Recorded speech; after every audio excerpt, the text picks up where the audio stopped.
ஆமாண்டவரே, ஒவ்வொரு நாளும் கிருபியாக எங்களை உடைய ஆலயத்திலே கொண்டு வந்து உங்களுடைய வார்த்தைகளை கேட்க முடியாத சிலாகியத்தை இந்த நாள் வரை எங்களுக்கு நீ தந்து கொண்டிருக்கிறேன். உங்கள் துதிக்கிற ஸ்தோத்திரிக்கிறோம். இந்த நாளிலும் இந்த வார்த்தை எங்களுக்கு பிரயோஜனமா இருக்க நீ உதவி செய்யும். ஆமாண்டவரே, மனிதர்களுடைய வாழ்விலே தவறுகளை நாங்கள் ஆராய்ந்து பார்த்து இந்த தவறுகள் எங்களுடைய வாழ்க்கையிலே இருந்தால் இவைகளை இந்த நாட்களில் மாத்திரமல்ல நாங்கள் வாழ்நாள் முழுவதும் அவைகளை செயல்படுத்தாதபடி இருக்க உங்களுடைய கிருபையின் ஆவியை எங்களுக்கு நீ தர வேண்டுமா சொல்லிக்கிறோம். இப்போது கூட இந்த வார்த்தை எங்களுக்கு பிரயோஜனமா இருக்க உதவி செய்யும். நீர் பேசும், நாங்கள் கேட்கிறோம். இயேசு மூலம் கேட்கிறோம், அன்புள்ள பிதாவே, ஆமென். ஹல்லேலூயா, ஹல்லேலூயா, ஹல்லேலூயா. இன்னும் 4 நாட்கள் தான். கர்த்தரை மட்டுமாக இந்த நாள் வரை ஆண்டவர் நம்மை நடத்தி வேத ஆராய்ச்சிக்கும் அழைத்து வந்து ஒவ்வொரு மனிதர்களுடைய வாழ்க்கையில தவறுகளையும் ஆராய்ந்து பார்க்க கர்த்தர் உதவி செய்து வந்திருக்கிறார். ஆகவே கர்த்தருக்கு கனமும் மகிமையும் உண்டாவதாக. சனிக்கிழமை நம்ம யோனாவுடைய வாழ்க்கையில அவர் செய்த தவறுகளை நம்ம ஆராய்ந்து அதிலே ஆண்டவருடைய சமூகத்தை விட்டு அவன் விலகி தேவனுடைய வார்த்தைக்கு மீறி அவன் கீழ்ப்படியாமையாலே அவன் நினிவேக்கு போக வேண்டியவன் தர்ஷீசுக்கு போனதுனாலே கர்த்தர் ஒரு பெரும் காற்றை வரப்பண்ணி அந்த கொந்தளிப்பை உண்டாக்கி அவனை கடலிலே தூக்கி வீசும்படியாக செய்து மீனின் வயிற்றிலே 3 நாட்கள் ஒரு ஒரு நாற்றத்தோடு, அது ஏன்னா மீன் வாயிலும் உங்களுக்கு இப்படி ஒரு தண்டனையே ஆண்டவர் அவர்களுக்கு கொடுத்தா என்று வாசிக்கிறோம். ஆனால் கர்த்தர் யோனாவை கொண்டு 1,20,000 பேரை நினிவேயிலே மனம் திரும்ப வைக்க வேண்டும் சொல்லி தன்னுடைய திட்டத்தை ஆண்டவர் அணைவைத்து நிறைவேற்றினா என்று சொல்லி நாம் பார்த்தோம். ஒருவேளை தவறுகள் செய்யும் போது ஆண்டவர் சின்ன சின்ன ஒரு தண்டனைகள் நமக்கு தருகிறார். ஆனா மனம் திரும்பி நாம் ஆண்டவரத்தில் மன்னிப்பு கேட்கும் போது ஆண்டவர் மன்னித்து விடுகிறார். ஆகவேதான் அந்த ஒரு கிருபையினால் தான் இன்றைக்கு நாம் மீண்டும் மீண்டுமாக நாம் வாழ்ந்து கொண்டிருக்கிறோம். ஆனா இந்த உலகத்திலே வாழ்வதற்கு புத்திசாலித்தனமான ஒரு வாழ்வு அவசியமாக இருக்கிறது. வேதத்துல பாத்தீங்கன்னா ஒரு சில மனிதர்களை வேதம் சொல்கிறது புத்திமானாய் நடந்தான். தாவீது புத்திமானாய் நடந்தான். யோசேப்பு புத்திமானாய் இருந்தார். கர்த்தர் அவனோடு இருந்தார். கர்த்தர் இருக்கிறவர்கள் புத்தி உள்ளவர்களாக இருப்பார்கள். அது நம்முடைய உலக வாழ்க்கைக்கு மட்டும்தான், ஆவிக்குரிய வாழ்வில். ஏன்னா நாம் அறிந்தோ அறியாமலோ தவறுகளை செய்யும் போது நாம் தேவனுடைய பிள்ளைகள் நாம் உணர்த்தப்படுகிறோம். அந்த உணர்வுகளை நாம் பெற்று நாம் தேவனுக்கு பிரியமாக வாழ தொடர்ந்து நாம் முயற்சிக்க வேண்டும். ஒரு அரசன் ஒருவன் ஒரு வாலிபனுக்கு தூக்கு தண்டனை கொடுத்தான். அவன் பெரிய தவறு இல்லை, ஆனா அரசன் நினைச்சா என்ன தண்டனை வேணா கொடுக்கலாமே, அதனால அவனுக்கு தூக்கு தண்டனை விதித்து தீர்ப்பு அளிக்கிறார். அமைச்சரவை கூடியிருக்கிறது, தீர்ப்பு சொல்லிட்டார். அவன் கொஞ்சம் புத்திசாலி. இப்ப அவன் சொல்ல, ராஜாவே எனக்கு ஒரே ஒரு ஆசை, அதை நான் நிறைவேற்றிட்டு நான் சாக விரும்புறேன் அப்படின்னு அந்த ராஜா கிட்ட சொல்றான்.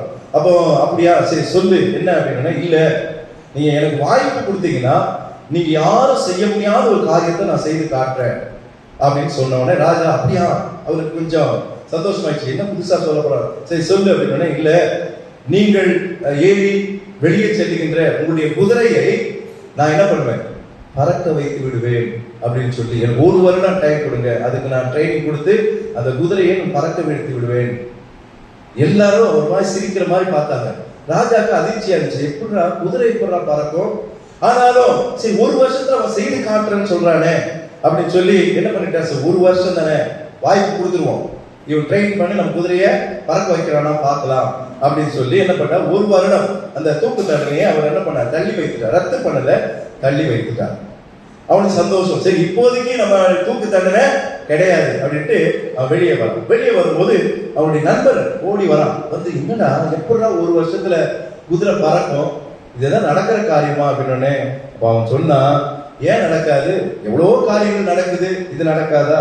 இப்ப பாரு, ஒருவேளை இந்த 1 வருஷத்துல நானே இயற்கையாவையோ இல்ல ஆக்சிடென்ட்லயோ எப்படியோ நான் செத்து போலாம், அது இயற்கை வரும், அது 1 வருஷம் எனக்கு வாய்ப்பு இருக்கு. இல்லைன்னு வச்சுங்க, அரசு என்ன பண்ணலாம், அந்த 1 வருஷத்துல செத்து போகலாம், அதுவும் நடக்கும். சரி இதுவும் இல்லையா, ஒருவேளை அரசனுக்கு மனமாறி சரி பாவம் அவனுக்கு தூக்கு தண்டனை கொடுத்துட்டனே, அதனால அந்த தூக்கு தண்டனையை ரத்து பண்ணிடலான்னு ஒரு எண்ணம் கூட வந்து அந்த தூக்கு தண்டனையை ரத்து பண்ணலாம் அப்படின்னு சொன்னான்.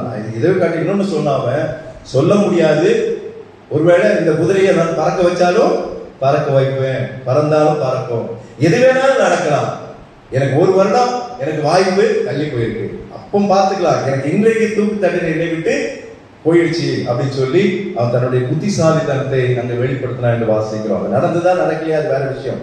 ஆனா அந்த நேரத்துல அவனுடைய அந்த புத்தி கூர்மையானது அவனுடைய வாழ்வை அவனுக்கு கொடுத்தது என்று வாசிக்கிறோம். நேற்றைய தினத்துல கூட நான் ராஜா வருகிறான் என்று தலைப்பில் சொல்லும் போது நாம் ஆயத்தப்படுவோம், ராஜா வருகிறான் நாம் ஆயத்தப்படுவோம் என்று சொல்லி நான் உங்களுக்கு ஒரு பகுதியை நான் சொன்னேன். ஏனென்றால் ஆயத்தப்படுவது என்பது நம் புத்தி, அந்த 10 ஸ்திரீகள் வருகிறார்கள், 5 புத்தி உள்ளவர்கள் 5 புத்தி இல்லாதவர்கள். ஏன்னா நமக்கு அவசியப்படுகிறது, அவை நம்முடைய வாழ்க்கையிலே புத்திசாலித்தனம் அவசியம் என்பதை நாம் அறிந்து கொள்ள வேண்டும். அவை கர்த்தருடைய பிள்ளைகள் அறிந்து எப்படி வாழ வேண்டுமோ அப்படி வாழ்வதுதான் இந்த உலகத்திலே புத்திசாலித்தனம். சரி, இன்றைக்கு யாரை குறித்து நான் சொல்ல போகிறேன் என்றால், பழைய ஏற்பாடு முடித்து இன்றைக்கு நான் புதிய ஏற்பாடுக்குள்ள வருகிறேன். ஒரு 2 பேரை தான் நான் சொல்ல போகிறேன். ஏன்னா இன்றைக்கும் நாளைக்கும் தான் 1ஆம் தேதி வாக்குத்தத்த ஆராதனையாக நடைபெறும். வியாழக்கிழமை அன்று நம் சாட்சியின் நேரமாகவும் ஜெபத்தின் நேரமாகவும் நாம் செலவிட போகிறோம். ஆகவே இன்றைக்கு முக்கியமான ஒரு மனிதர், ஏன்னா வேதத்திலே இவரை பத்தி தெரியாதவரே யாருமே கிடையாது. அவர்தான் யூதாஸ் காரியோத் என்கிற மனிதன். இவர் யார் என்றால் உங்களுக்கு எல்லாரும் டக்குன்னு சொல்லி, சின்ன பிள்ளைங்க டக்கு சொல்லும், இவர் இயேசுவின் 12 சீடர்களில் ஒருவர். நீங்க பாத்தீங்கன்னா இவருடைய அதாவது இவர் எந்த ஊரு அதெல்லாம் ரொம்ப தெளிவாக சொல்லப்படலை. நீங்க மற்றவர்கள் எல்லாம் பாத்தீங்கன்னா இந்த ஊர்ல இருந்த இந்த பிள்ளைகள் சீஷர்கள் சொல்றாங்க. ஆனா 11 சீஷர்கள் கலிலேயாவினுடைய மனிதர்கள், கலிலேயாவினுடைய மக்கள். அது பாத்தீங்கன்னா பிரிந்து இருக்கிறார்கள். அவர்கள் செபே, பெத்சாயிதா, கப்பர்நகூம், கானா எப்படி இந்த ஊர்ல இருந்து சீஷர்கள் வருகிறார்கள். ஆனா இவர் மாத்திரம் யூதாஸ் என்பதுதான் இவருடைய பெயர். ஆனா காரியோத் என்பது, இஸ்காரியோத் என்பது ஒரு தீவின் பெயர். அவர் அந்த இடத்திலே இருந்து வந்ததுனால அந்த பெயரை அவர் சேர்த்துக் கொள்கிறதாக வேதம் சொல்கிறது. இவர் மட்டும்தான் கலிலேயா இல்லாத ஒரு மனிதனாக சீஷராக இயேசுவுக்கு இருக்கிறதாக யூதாசை குறித்து சொல்லப்படுகிறது. அவருடைய தந்தையின் பெயர் எந்த அளவுக்கு அது உண்மை தெரியல, ஆனா வேத ஆராய்ச்சியாளர்கள் அதை சொல்லுகிறார்கள். தந்தையின் பெயர் ரூபனாகவும் தாயார் பெயர் சிபோரியா என்கிறவராகவும் அங்கே அறியப்படுகிறது. இவர்கள் என்ன பண்ணுகிறார்கள், இவர்களுக்கு ஒரு கனவு வருகிறதா. அந்த கனவுலே யூதாசை குறித்து ஒரு கெட்ட கனவு, அது என்ன கனவுன்னு விவரிக்கப்படல, கெட்ட கனவு. அதாவது பெற்றோர்களை இவன் கொண்டு விடுகிற மாதிரி ஒரு கனவு கண்டாங்களா, இல்ல இவனாலே இயேசு கிறிஸ்து காட்டி கொடுக்கப்படுவது தீர்க்கதரிசனம் உரைக்கப்பட்டதா என்ன தெரியாது, அது எதுன்னு தெரியல. ஒரு கெட்ட கனவு கண்டபடியா இவனை என்ன பண்ணாங்கன்னா ஒரு கூடையிலே வைத்து அவர்கள் நதியிலே வைத்து அவனை விட்டு விட்டார்கள் என்று அந்த சரித்திர ஆய்வாளர்கள் அவர் சொல்லுகிறார்கள். அது கரையில் ஒதுங்கின ஊர் தான் இஸ்காரியோத் என்கிற தீவு. அதிலே வளர்ந்தவன் தான் இவன். அதற்கு பிறகு இவன் கலிலேயாவுக்கு வருகிறார்தாக யூதாசை குறித்து அங்கு போடப்பட்டிருக்கிறது. ஆனா முக்கியமான யூதாசை பற்றி சொல்ல வேண்டுமானால் 12 சீடர்களில் ஒருவனாக இருந்தா கூட அவன் பொருளாளராக அவன் இருந்தான். இயேசுவுக்கு ட்ரெஷரர் அவன் தான், பொருளாளர் என்ற ஒரு முக்கியமான பதவி. அது அதிகமாக நாம் அதை தவறு செய்ய தூண்ட பண்ணக்கூடிய ஒரு பெரிய ஒரு பதவி, அது பொருளாளர் பதவி. அது நேர்மையாக இருப்பான் என்பதற்காக ஆண்டவர் அந்த பதவியை கொடுத்தார். ஏன்னா பணப்பை யார் கையில இருக்கும், வேதம் சொல்கிறது யூதாஸ் காரியத் கையில தான் இருக்கு. நீங்க வாசிங்களேன், அப்ப யோவான் 13ஆம் அதிகாரம் 29ஆம் வசனத்தை வாசிங்க. யூதாஸ் பணப்பையை வைத்துக் கொண்டிருந்தபடினால் அவன் போய் பண்டிகைக்கு தேவையானவர்களையும் கொள்ளும்படிக்காவது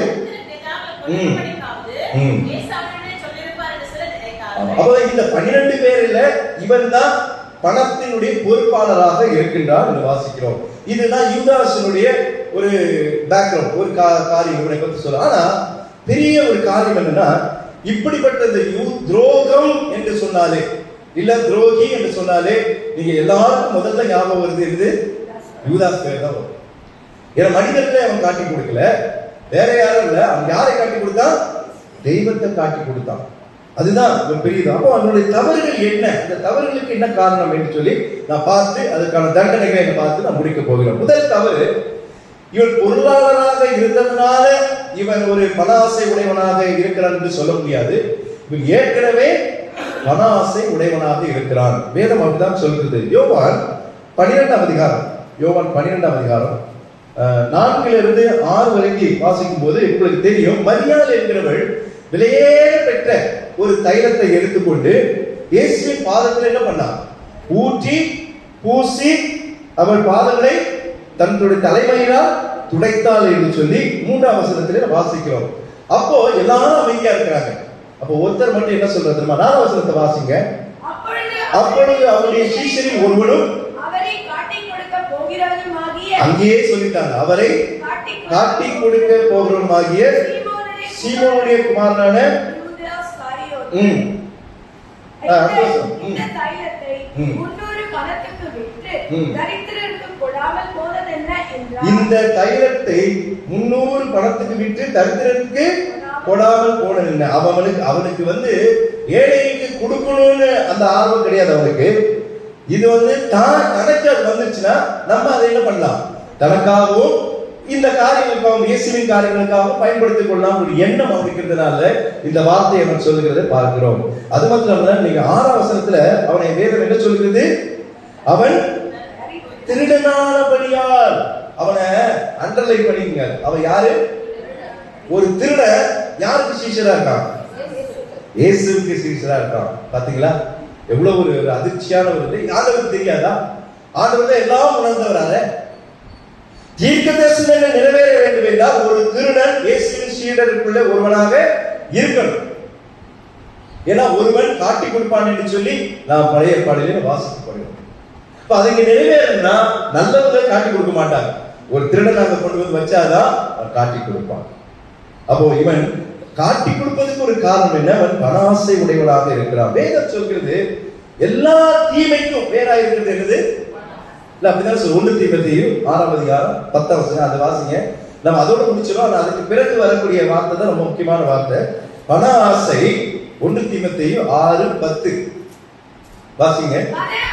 பண ஆசை எல்லா தீமைக்கும் வேறாய் இருக்கிறது. பாருங்க, சிலர் அதை பலர் அல்ல, சிலர் அதை இச்சித்து விசுவாசத்தை விட்டு வழுவி. பண ஆசையினால அவங்க என்ன பண்றாங்க? விசுவாசத்தை விட்டு வழி விலகி அநேக வேதனைகளாலே தங்களை உருவ குத்திக் கொண்டு தங்களே குத்திக்கிறாங்க. தங்களே குத்திக்கிறாங்க, உருவ குத்திக் கொள்கிறார்கள். இது யார் செஞ்சா? யூதாஸ் செய்கிறான். பண ஆசையினால தேவனுடைய அந்த பாதைகள் விலகி என்ன சொல்லுகிறான்? தன்னையே அவன் உருக குத்திக் கொள்ளுகிறான். ஏனென்றால் திருடனாக அவன் மாறிவிடுகிறதை நாம் பார்க்கிறோம். அது மாத்திரம் இல்லாமல் எபிரேயர் 13ஆம் அதிகாரம் 5ஆம் வசனத்திலே நாம் வாசிக்கிறோம். அதை வாசிக்க. எபிரேயர் 13ஆம் அதிகாரம் 5ஆம் வசனம். நீங்கள் பண ஆசை இல்லாதவர்களாய் நடந்து. பார்த்தீங்களா? நம்ம இந்த வார்த்தையை தான் அடிக்கடி சொல்லுவோம். என்னது? கர்த்தர் நம்ம என்னை விட்டு விலகுவதும் இல்லை. ஆனா முன்னாடி வசனத்துல என்ன பண்றோம்? விட்டுறோம் இல்ல. நீங்க பண ஆசை இல்லாதவர்களா இருந்து உங்களுக்கு இருக்கிறது போதும் என்று வாழுங்கள். ஆண்டவர் உங்கள் ஒவ்வொருவருக்கும் இவ்வளவுதான் வச்சிருக்கிறாருங்க. அவன் கார் வாங்கிட்டான், அவன் பெரிய வீடு கட்டிட்டான். எனக்கே ஆண்டவர் இல்லை. நானும் தானே ஜெபம் பண்றேன், நானும் தானே வேதத்தை வாசிக்கிறேன், நானும் தானே ஞாயிற்றுக்கிழமை சர்ச்சுக்கு போறேன், நானும் தானே ஊழியத்தை செய்யறேன். ஆண்டவர் அவரவர்களுக்கு தம்முடைய திட்டத்தின்படி உங்களை ஆண்டவர் உயர்த்தி வைக்கிறார். எல்லாருமே எகிப்துல பார்வோனுக்கு அடுத்தபடியா யோசிப்பு இருந்தது போல அங்க இருக்கிறது கிடையாது. யாருக்கு என்னவோ அதை தான் ஆண்டவர் செய்கிறார். சில பேரை உயர்த்துகிறார், சில பேரை அங்கே வைக்கிறார், சில பேரை ஒரு நடுநிலையாக வைக்கிறார். அது ஆண்டவருடைய திட்டம். இப்போ அவர்களுக்கு கிடைத்திருந்ததுக்காக நாம என்ன பண்ணக்கூடாது? நமக்கு என்ன ஆண்டவர் கொடுத்திருக்கார். ஆனா ஆண்டவர் உங்களை ஒருபோதும் அதனால நான் உன்னை விட்டு விலகுவதும் இல்லை, உன்னை கைவிடும். நீங்க அப்படி இருந்தாதான் ஆண்டவர் உங்களை விலக மாட்டார். இந்த ஆண்டவரை அன்றைக்கு வாழ்நாள் பொழுது நான் கஷ்டத்தில் நான் அடிக்கடி சொல்லுவேன். ஆண்டவரை ஏற்றுக்கொண்ட பிறகு நம்முடைய வாழ்க்கையில ஆண்டவர் நம்ம உயர்த்தி இருக்கிறாரா தாழ்த்தி இருக்கிறாரா? எல்லாம் சொன்னீங்கன்னா என்ன கேட்டா நான் சொல்லுவேன், என்னை கத்திப்பா எங்கேயோ என்னை வைத்து வைத்திருக்கிறார். அல்லேலூயா. ஒருவேளை ஆண்டவருடைய பிள்ளையா இல்லைன்னா நான் எங்கேயோ இருந்திருப்பேன், எப்படியோ இருந்திருப்பேன். ஆனா இன்னைக்கு என்னை ஆண்டவர் உயர்த்தி வைத்திருக்கிறார். உலகத்தின் காரியங்களும் சரி, ஆவிக்குரிய வாழ்க்கையும் சரி, ஆண்டவர் என்னை உயர்த்தி வைத்திருக்கிறார். அப்ப கர்த்தர் விலகாதபடி இருப்பதற்கு நம்ம ஆண்டவர் இடத்துல நம்ம ஒப்பு கொடுக்கிறோம். நீ பணம் தேவைதான், ஆனா பண ஆசை எல்லா தீமைக்கும் வேறாயிருக்கு. யூதாசுக்கு பணம் தேவை, அது இயேசு கிறிஸ்து பார்த்துப்பார். ஆனா இவன் தனக்காக அவன் திருடனாக இருந்தபடியால் அவன் பண ஆசை உள்ளவனாக இருக்கிறான். வாசிக்கிறோம். நீங்க பிரசங்கி 5:10 வீட்டுல போய் படிச்சு பாருங்க.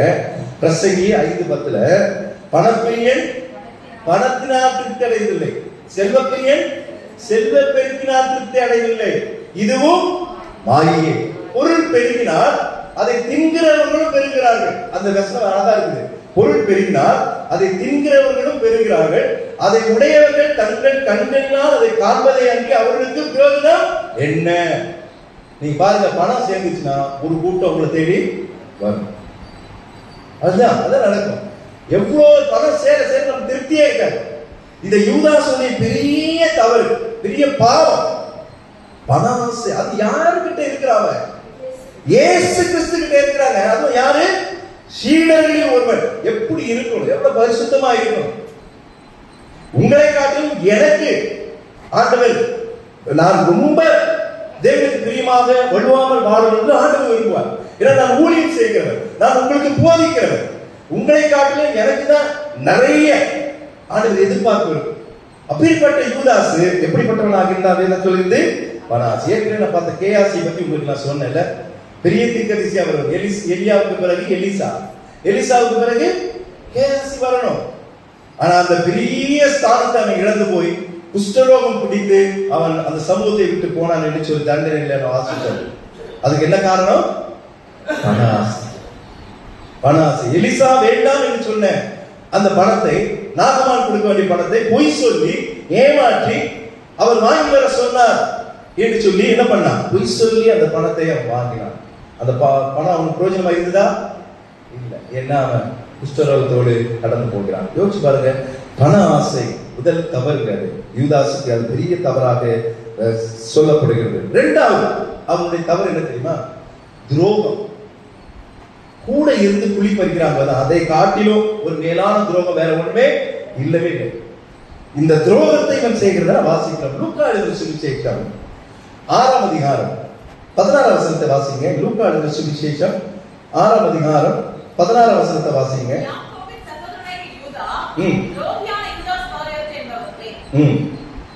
என்ன போட்டு மறுபடி படிங்க.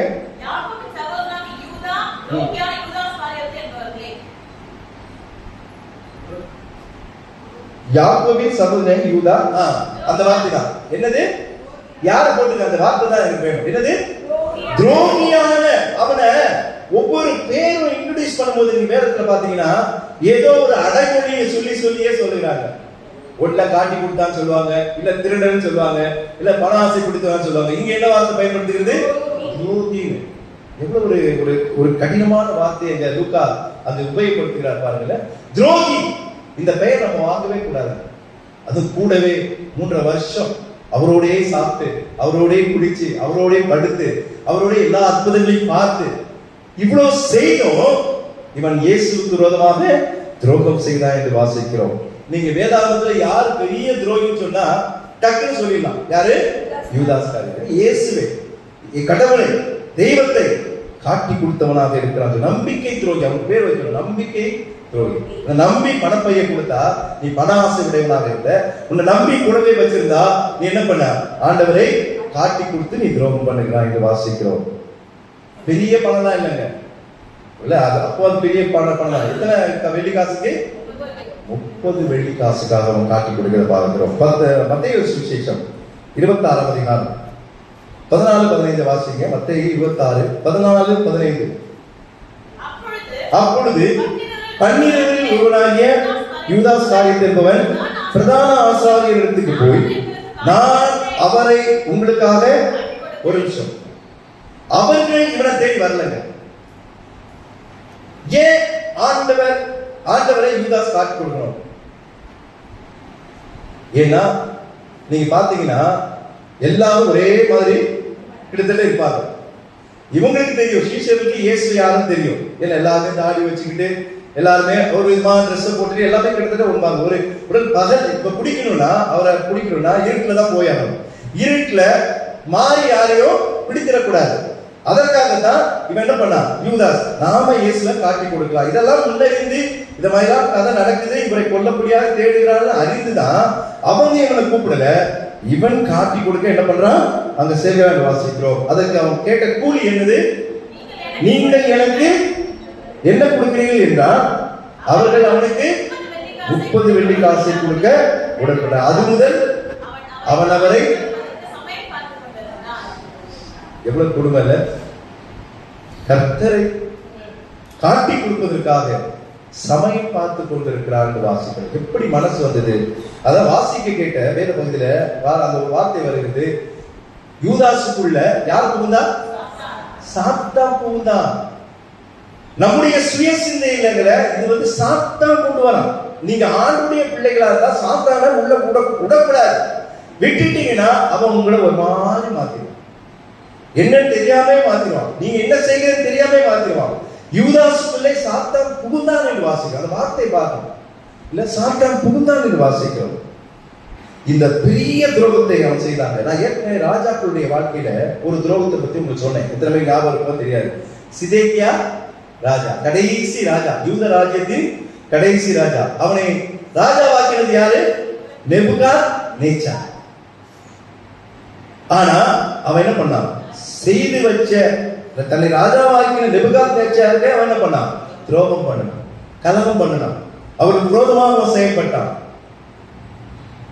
ராஜா என்ன பண்ணார்? அவனை பிடிச்சு கொண்டு போய் சிறையில போட்டு எருசலேமுடைய ஆலயத்தையும் அரண்மனைகள் எல்லாத்தையும் தீக்கிரையாக்கி இடித்து நிர்மூலமாக்கினான் வாசிக்கிறோம்ல.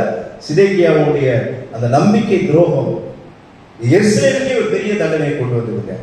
இன்றைக்கு துரோகம் நாம நம்பி இருக்கிறோம்ல, அது கணவன் மனைவிக்காக இருக்கட்டும், மனைவி கணவனுக்காக இருக்கட்டும், பிள்ளைகள் பெற்றோர்களுக்காக இருக்கட்டும், பெற்றோர்கள் பிள்ளைகளுக்காக இருக்கட்டும், நண்பர்களாக இருக்கட்டும், உறவுகளுக்காக இருக்கட்டும், நாம துரோகம் செய்யவே கூடாதுங்க. நம்பி ஒருத்தவங்கிட்ட வந்து செய்யற சொல்ற எல்லாம் செஞ்சுட்டு அவனுக்கு துரோகம் நம்ம பண்ணவே கூடாது. அது இப்ப யாருக்கு பண்ணா? இயேசு கிறிஸ்துவுக்கு துரோகம் பண்ணா. இது இரண்டாவது தவறு. மூணாவது, வாய்ப்புகள் ஆண்டவர் தருகிறார்கள். யூதாசுக்கு இது திருந்துவதற்கு வாய்ப்புகளை கொடுக்கிறார். அந்த வாய்ப்புகளை தவற விட்டவன் இது ஒரு தவறாக அங்கு சொல்லப்படுகிறது. மத்தேயு சுவிசேஷம் 26ஆம் அதிகாரம் வாசிங்க. 26ஆம் அதிகாரம் 21ஆம் வசனத்தை வாசிங்க. அவர்கள் போஜனம் பண்ணுகையில் அவர் அதாவது சீஷர்களோடு ஆண்டவர் பஸ்கா ஆயத்தம் பண்ணி பந்தி இருக்கிறார்கள். அப்பத்தையும் திராட்சரசத்தையும் பகிர்ந்து கொள்கிறார்கள்.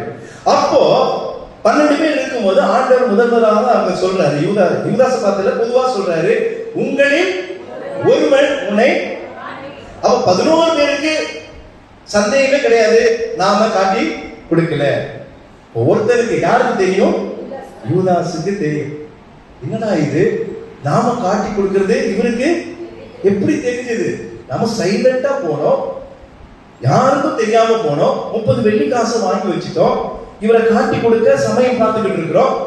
இவரு என்னன்னா என்னை ஒருவர் காட்டி கொடுப்பான்னு சொல்றாரு. அப்போ அவர் என்ன உணர்ந்திருக்கணும்? ஆஹா, இவருக்கு ஆண்டவர் இவ்வளவு அற்புதங்களை செய்தவர், இது கண்டிப்பா நம்ம செய்யக்கூடாது உணர்வு வந்திருக்கணும்ல. எதுக்காக அந்த வார்த்தை பயன்படுத்துற ஆண்டவர்? இவன் உணரப்பட வேண்டும் என்று சொல்லி.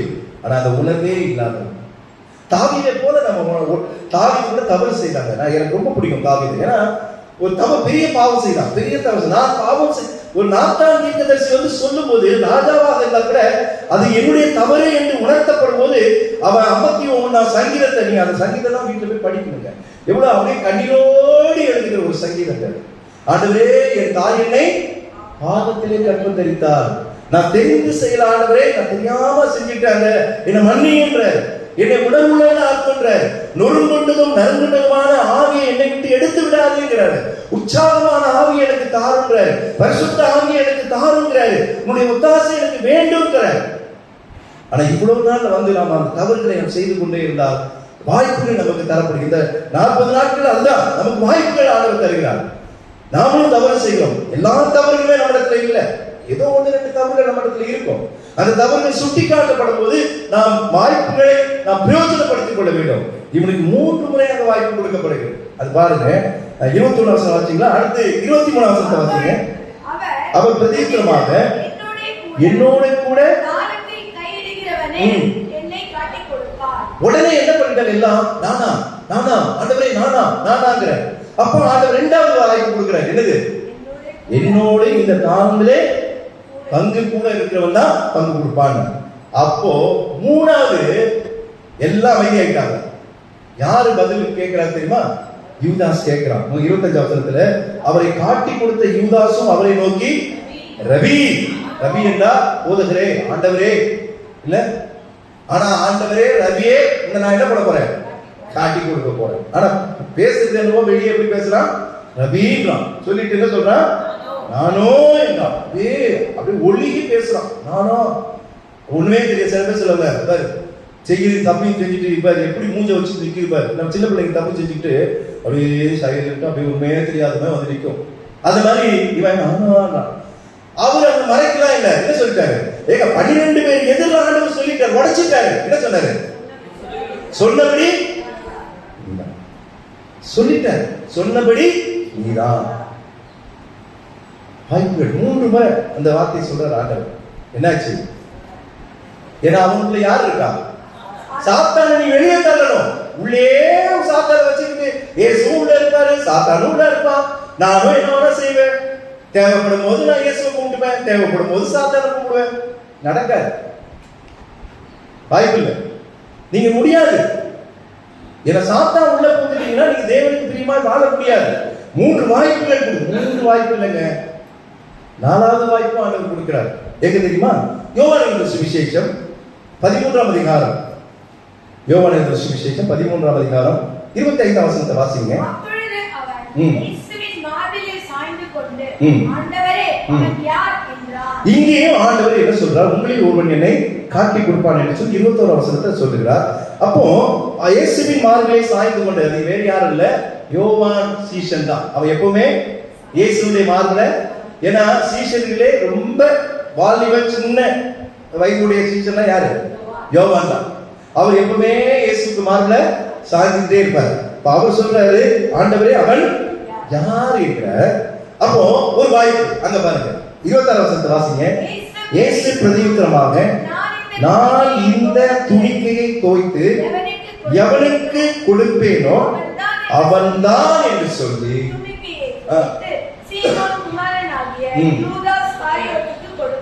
இங்கேயும் உடைக்கிறாரு. ஆண்டவர் மறைச்செல்லாம் வைக்கல, அப்படியே சொல்லாம இல்ல. இன்னைக்கு எல்லாரும் எதுலையுமே மறுபடியும் சொல்றாரு. ஆனா அவர்கள் புரிந்து, சீஷர்கள் புரிந்து கொள்ளல. அதனால வாசிக்கிறோம், அவங்க பணப்பைய அவங்க வச்சிருக்கிறாரு, ஏதோ அவருக்கு வேலை கொடுக்குற, ஏதோ பொருள் வாங்க சொல்றாருன்னு இவங்க நினைச்சுக்கிட்டாங்க. ஆனா 2 பேருக்கு தெரியும், யாருக்கு, இயேசுவுக்கும் தெரியும், யூதாஸுக்கும் தெரியும், கூட இன்னொரு ஆளுக்கும் தெரியும், சாத்தானுக்கும் தெரியும். இது என்ன நடக்குது, அந்த அந்த தோய்த்த அந்த துணியை அவன் கையில கொடுத்து சீமான் பானை யூதாஸ் காரியத்துக்கு கொடுத்தார். அந்த துணிக்கையை அவன் வாங்கின பின்பு சாத்தான் அவனுக்குள் புகுந்தான் என்று வாசிக்கிறோம். அப்போதான் ஆண்டவர் ஒரு வார்த்தை சொல்றாரு. என்ன சொல்றாரு, நீ செய்கிறதே சீக்கிரமா செய். வாய்ப்பு முடிஞ்சுட்ட, உனக்கு இனி நீ செய்ய நினைச்சத செய்ய. இந்த வார்த்தையை நான் நேற்று தியானம் பண்ணும்போது எனக்கு ஒரு சின்ன கதை ஞாபகம் வந்தது. அதாவது பைபிளை நம்ம எப்படி படிக்கிறோம்னு தெரியாது, ஒவ்வொருத்தருக்கும் ஒவ்வொரு விதமா படிப்பீங்க. ஒரு சிலர் ஒவ்வொரு அதிகாரமாக வருவீங்க. ஆதியாகமத்தில் ஆரம்பிங்க, வெளிப்படுத்துற விசேஷங்கள். ஒரு சிலர் சங்கீதங்கள் ரொம்ப பிடிக்கும், சங்கீதத்தை வாசிக்கிட்டே இருப்பாங்க. ஒரு சிலர் நீதிமொழிகள் வாசிப்பாங்க. ஒரு சிலர் பழைய பாடையே போக மாட்டாங்க, புதிய பாடையே படிப்பாங்க. இங்க ஒருத்தர் தான், அவன் எப்படின்னா டெய்லி காலைல எழுதிப்பான். எந்திரிச்ச உடனே கண்ணை மூடுவான், பைபிளை டப்புன்னு திறப்பான். திறந்து ஒரு கையை வைப்பான். கையை வச்ச உடனே அது என்ன வசனம் வருதா அதுதான் அவனுக்கு அன்றைக்கு வசனம், ஆண்டவர் கொடுக்குற வசனம். அன்னைக்கு அப்படிதான் அவன் என்ன பண்ணா, திறந்து கையை வைக்கிறான். வச்ச உடனே வந்த வசனம் எது தெரியுமா, யூதாஸ் நான்கு கொண்டு செத்தான் என்ற வசனம் வருது. இவனுக்கு அதிர்ச்சியா போயிடுச்சு, என்னடா ஒரு நல்ல ஒரு வாக்கு தத்தம் வருதுன்னு நினைச்சா யூதாஸ் நான்கு கொண்டு செத்தான் வருதுன்னு சொல்லி மூடிட்டான். சரி, இந்த வாக்கு இது வாக்கு தத்தமா, இது ஆண்டவர் என்ன அடிக்கிற மாதிரி இருக்குது. அடுத்தது பார்ப்போம் சொல்லி கண்ணை மூடிட்டு மறுபடியும் திறக்கிறான். திறந்துட்டு என்ன பண்றான், கையை வைக்கிறான். திறந்து கையை வைக்கிறான். அதுல வருகிறது, நீயும் அப்படியே செய் அப்படின்னு அந்த வார்த்தை வருது. இவனுக்கு இன்னும் அதிர்ச்சியா போயிடுச்சு. என்னது, என்னடா இது, என்ன போய் நான்கு கொண்டு சாவ சொல்றாரு ஆண்டவர், ஏதோ நல்ல வசனம், சரி வேணாம் கடைசியா ஒண்ணே ட்ரை பண்ணுவோம் சொல்லிட்டு மறுபடியும் மூணா. மறுபடியும் திறந்த உடனே இந்த வசனம் வருகிறது. அங்க கை வச்சான். எது, 27 வசனத்துல, நீ செய்கிறதை சீக்கிரமாய் செய் அப்படின்னு சொல்லுவாரு. இனி இந்த பழக்கம் நமக்கு வேண்டவே வேண்டது. அதோட அவன் என்ன பண்ணான், ஆமா பைபிளை அவன் படிச்சாரா இல்லையா, அதுக்காக கேள்வி யோசிச்சு பாருங்க. இன்னைக்கு கண்ணை மூடிக்கிட்டு கெடுக்கிறது இல்லைங்க பைபிளை. வேதத்தை நாம் சரியா புரிந்து கொள்ள வேண்டும். யூதாஸ் ஒரு துரோகி, யூதாஸ் பண ஆசை உடையவன், யூதாஸ் வாய்ப்புகளை தவற விட்டவன். இதெல்லாம் நாம் அறிந்து கொள்ள வேண்டும் என்றால் வேதத்தை நாம் சரியாக விளங்கிக் கொள்ளும். 4 சுவிசேஷங்களிலும் தெளிவாக சொல்லப்பட்டிருக்கிறது. ஆனால் யூதாசை குறித்து பழைய ஏற்பாட்டில் அந்த பெயரோ அதற்கு பிறகு பெயரோ வருவதை நாம் குறைவாக இருக்கிறத பார்க்கிறோம். அது மட்டும் இல்லாம அவன் காட்டி கொடுத்த விதம் என்ன தெரியுமா? முத்தத்தால் காட்டி கொடுத்தான். பெரிய தப்பு அதுதான். இல்ல ஒரு சொல்லி தெய்வதான் இயேசுன்னு சொல்லி இருக்கலாம், இல்ல வேற என்ன பண்ணிருக்கலாம். முத்தம் எதற்கு அடையாளமாக சொல்லப்படுகிறது? அன்புக்கு அடையாளமாக. நான் இயேசுக்கு அன்பா இருக்கிறார். அவரு எவ்வளவு பெரிய பாவத்தை செய்யலாம் பாருங்க. காட்டி கொடுத்து வந்துட்டு அதுக்கு வேற எதுவுமே கிடைக்கல, முத்தத்தால் காட்டி கொடுத்தான் என்று வாசிக்கிறோம். மார்க் எழுதின சுவிசேஷம் 14ஆம் அதிகாரம் 46ஆம் வசனத்தை வாசிங்க. மார்க் எழுதின சுவிசேஷம் 14ஆம் அதிகாரம் 46ஆம் வசனம். அப்பொழுது அவர்கள் அவர் மேல் கை போட்டு அவரை இல்ல 45 வாசிங்க. அவன் வந்தவுடனே அவரண்டையில் சேர்ந்து ரபி, இப்ப 2 ரபி ஆயிடுச்சு. எப்பவுமே அவன் எப்படி கூப்பிடுவான்? ஒரு ரபி தான் கூப்பிடுவான். ஒரு ரபி ஒரு போதகர் தான். இப்ப என்ன ஆச்சு? ஏன்னா அவனுக்கு இயேசு மேல என்ன ஆயிடுச்சு? அதிகமா அன்பு அதிகமாயிடுச்சு. ரொம்ப அன்பு ஆயிட்டான். ஏன்னா காட்டணும்ல, நான் அன்பா இருக்கிறேன்னு காட்டணுமே. அது எப்படி வெளிப்படுத்துறது? ரபி ரபி. அதோட உடனே என்ன பண்றான்? அவர் மேல் கை போட்டு அப்படியே அணைச்சிட்டான். ஆமா, பாசக்கார யாரு? யூதாஸ். இயேசு மேல அவ்வளவு பாசம். அப்படியே அணைச்சு என்ன பண்றான்? அவன் அவரை முத்தம் செய்தான். ரபி ரபி என்று சொல்லி அவரை முத்தம் செய்தான் என்று வாசிக்கிறோம். அப்பொழுது அவர்கள் அவரை கை போட்டு அவரை பிடித்தார்கள் என்று வாசிக்கிறோம். பாருங்க, இந்த முத்தத்தினால் காட்டி கொடுத்தா. அப்பதான் ஆண்டவர் சொல்றாரு, ஆண்டவர் அதுக்கு பிறகு நீ வீட்டுல போய் படிச்சு பாருங்க, இவன் பிறவாது இருந்தால் நலமாய் இருக்கும்ன்ற. ஆமா, ஆண்டவர் அந்த வார்த்தை சொன்னார். அவன் பிறவா இருந்தா நலமாய் இருக்கும். ஆண்டவர் நம்மை பார்த்து இந்த வார்த்தை சொல்லுவாரா? இவன் பிறக்காமே இருந்திருக்கலாம். ஏன்னா ஆண்டவருக்கு அவ்வளவு துரோகம் நம்ம செய்யறோம். ஆண்டவர் விரும்பாத காரியங்களை செயல்படுத்துகிறோம். நம்ம அன்பா இருக்கிறது போல நடித்துக் கொண்டு இருக்கிறோம். யூதாஸ் அந்த தவறெல்லாம் செய்வார் என்று வாசிக்கிறாங்க. கர்த்தர் அவனை தண்டித்தார். விட்டுருவாரா? தண்டித்தார். பெரிய தண்டனை பார்க்கிறோமா? முதல் தண்டனை ஒரு குற்ற உணர்வு ஆண்டவர் அவனுக்கு கொடுக்கிறார். முதல் பிரச்சனை அவனுக்கு அதுதான். அது வரைக்கும் எப்ப அவனுக்கு அந்த குற்ற உணர்வு வருமா? ஆண்டவரை சிலுவையில அறையத்துக்கு இழுத்துட்டு போகும்போது இவன் இயேசுவை பார்க்கிறான். இவனுடைய நினைவுகள்லாம் வருது. எப்படிப்பட்ட ஒரு மனுஷனை நம்ம என்ன பண்றோம்? காட்டி கொடுத்துட்டோம். ஒரு குற்ற உணர்வு அவனுக்கு வருது. நல்லதுங்க, வரணும், உணர்வு வரணும். சரி, இவ்வளவு தப்பு செஞ்சாங்க, குற்ற உணர்வு வந்துச்சுல்ல. பேதுரு ஒரு தவறு செய்தான். இயேசுவை என்ன பண்ணான்? சபித்தான். பேதுரு காட்டி கொடுக்கல, சபித்தான். ஆனா சபித்த பிறகு அவன் என்ன பண்ண தெரியுமா? மனங்கசந்து அழுது ஆண்டவரிடத்துல ஒப்புருவான். யூதாஸ் மன்னித்திருப்பார். அவர் அதற்கு தான் வந்தார், மன்னிப்பு பாவிகளை ரட்சிக்கவே கிறிஸ்து இயேசு உலகத்தில் வந்தார். ஆனா இவன் யார்கிட்ட போனா தெரியுமா? நேரா எங்க ஓடுறான்? குற்றோன்னு வந்தவனே அந்த காசு வாங்கினாங்களே அங்க போறான். அங்க போய் அந்த காசை தூக்கி எரிஞ்சிட்டு அவன் போறான். இப்ப யார்கிட்ட போயிருக்கணும்? இயேசுவிடத்துல போயிருக்கணும். குற்ற உணர்வு ஒரு பெரிய குற்ற உணர்வு வருது, ஒரு பெரிய தண்டனை வேறு. ஏன்னா உங்களால தூங்க முடியாது, நினைக்க முடியாது, செயல்பட முடியாது. ஒரு குற்ற உணர்ச்சி உங்களுக்கு வந்துச்சுன்னா எதையோ பறிமுத்த மாதிரியே இருப்பீங்க. அந்த ஒரு நிலைக்கு யூதாஸ் வருகிறதை நாம் பார்க்கிறோம். நீங்க மத்தேயு சுவிசேஷம் 27ஆம் அதிகாரம் 3ஆம் வசனத்தை 4ஆம் வசனத்தை வாசிங்க. மத்தேயு 27 3 4. அவரை காட்டி கொடுத்த யூதாஸ் அவர் மரணாக்கினைக்குள்ளாக தீர்க்கப்பட்டதை கண்டு, அதுவரை காட்டி கொடுத்தவன் இப்ப அவருக்கு மரண தண்டனை கொடுத்துட்டாங்கன்னு தெரிஞ்ச உடனே மனஸ்தாபப்பட்டு இப்பதாங்க இதுவரைக்கும் ஆண்டவர் சொன்ன 4 வாய்ப்பு கொடுத்தாரு. என்னை ஒருவர் காட்டி கொடுப்பான், என்னை ஒரு காட்டி கொடுப்பான், நீதான் என்னுடைய துணிக்கையை தேய்ச்சி கொடுக்கிறவங்கள நீதான் எல்லாம் ஓப்பனா சொன்னாரு. அப்பதான் மனஸ்தாபப்படல. ஆனா இயேசுக்கு தண்டனை, இந்த பயங்கரமான தண்டனையை பார்த்து அவன் அப்படின்னு நொடிச்சு போயிட்டான். அவனுடைய இதயம் நொறுங்கி விட்டது. ஆனா நொறுங்கின இதயத்தோட அவன் இயேசுவிடத்துல போகாம அவன் என்ன பண்ணான்? எங்க போனா?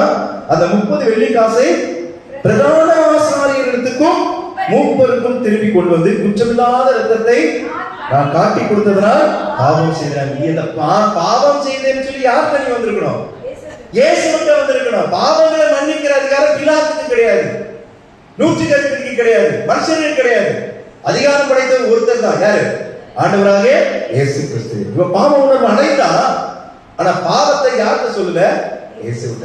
மனஸ்தாபப்பட்டு அவன் என்ன பண்ணா, அவன் அங்க போய் இந்த பாவ அறிக்கை செய்யறான். அதற்கு அவர்கள் எங்களுக்கு என்ன, அது உன் பாடுட்ட.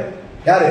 துட்டு கொடுத்தவன் சொல்லிட்டான், நீ அம்மா இங்க வந்து கத்தின்னு கிடக்குற, அதெல்லாம் எனக்கு தெரியாது, அது உன் பாடு. காசு வாங்கினல்ல, வேலை செஞ்சல, கிளம்புட்டான். அந்த காசை தூக்கி எரிஞ்சிட்டு அவன் என்ன பண்ணா, அவன் போனவான். ஆமா, அது தண்டனை வரும். அப்ப யோசிச்சு பாருங்களேன், ஒரு குற்ற உணவு.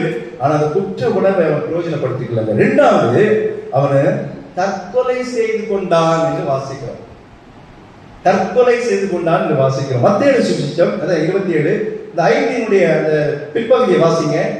இப்ப வாசிச்சாங்கள கடைசியா, அவன் 4 கொண்டு செத்தான். தூக்குல தொங்கினாங்க. யாரு? அதற்கு ஆண்டவர் தெரிந்து கொண்டார். ஆண்டவர் சொன்ன, உலகம் சீஷர்களுக்கு கட்டளையிட்ட என்ன சொன்னார்?